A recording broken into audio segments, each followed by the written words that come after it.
What's happening? It's Meg Jones here, and I'm here at the home of Leicester Tigers with my teammate Zoe Evans. We're going to talk through her journey from Allianz Inner Warrior camp to PWR player in just over 2 years. So Zoe, talk to me. How was your rugby journey? How did you get into it? What was the introduction into it? Yeah, I saw a post on my village's Facebook page literally to give rugby a go, and at the time I think we were just coming out of lockdown, so ultimately I just wanted to get out of the house, get fit, and try something new. So yeah, I went down to an Inner Warrior camp at my local club, and yeah, I guess the rest is history. I think from going down to that first session, I've just been absolutely obsessed with playing rugby. Everything that all the skills that I learned then, I did everything I could in my free time with extra coaches and things to, I guess, become the best player that I could, because I was so obsessed with the sport from the get-go. I never expected, I suppose, it would take me here to being at Leicester Tigers. Were you quite sporty before, or was it?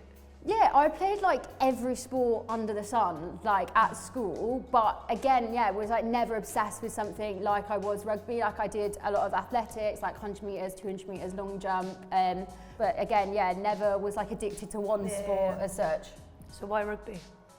The physicality of it, I really enjoy, and I think there's lots of different things to learn as well, and I can feel myself getting better and better, but equally there's still so far for me to go as well in terms of new skills. But yeah, ultimately I think it's the physicality and getting to use lots of different attributes I have, my speed, my power, my agility, it all comes together into one sport. I love that you say physicality, because if you look at the size of Zoe, do you know what I mean though? It's not the size of the dog, is it? It's the size of the fight. I love that, because you do get stuck in massively. Yeah, I feel and I just don't feel I get that same kick from other sports than you do from that. Yeah, the grappling sessions and stuff we do at training is my favourite part of it.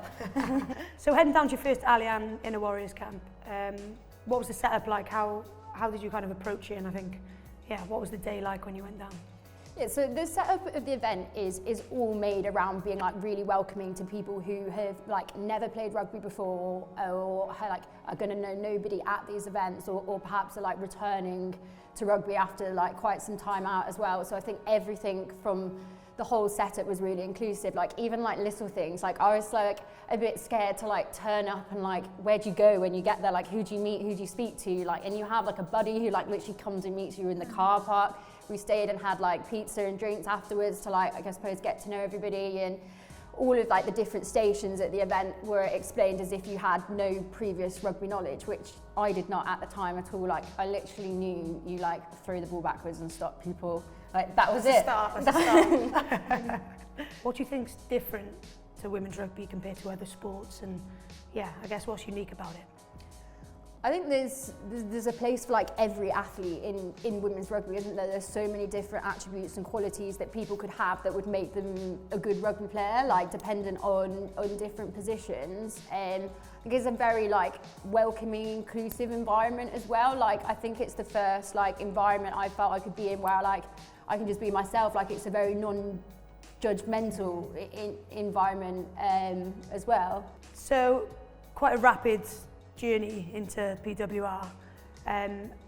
What enabled you to transition from, I guess, where you began to now being at the top of the women's game? I think I just fell in love with the sport straight away, and I wanted to be the best I could be at it. So I put a lot of, I suppose, extra effort in outside of the set training sessions. I was always down training early to work on specific skills, and then I'd always meet up with any coaches that would give me the time of day to work on stuff, more experienced players that I had contact with as well. And my brother plays rugby, so I did lots of sessions with him, ultimately to be the best player that I could be. But I suppose I never expected that to take me to where I am now. But I suppose nothing has changed. I'm still like that now, with you, with the coaches, feeding off all the information that everybody can give me. There's a lot of information sometimes. There's a lot of information. So what would you say to someone that wanted to get involved in the Allianz Inner Warrior camp, and perhaps maybe a bit apprehensive, or I don't know, I guess they don't know what to expect? What would you tell them? Yeah, I think if you have ever thought about playing rugby once, even for a second, you definitely need to go down to one of these camps, because I considered playing for years before I picked up the ball, and I look back on it now and think, oh my God, like I wish I started playing when I was younger. And I did a lot at my old club to recruit more girls into playing. Like we went down to gyms, I had girls coming from powerlifting clubs. We went down to like the Sunday training sessions for like the kids and got like mums to come down, and absolutely everyone has said it's just been the best thing they've ever done, like whether they picked it up at like juniors or as like a parent like in their 30s, it's still been like the best thing for them. And what age did you pick up a rugby ball then? I think I was 22. Oh wow. So if I'm looking to get involved in rugby, what's the best thing for me to do? Yeah, I think if you've ever considered like picking up a rugby ball, you just need to go online to findrugby.com and you'll find your local club.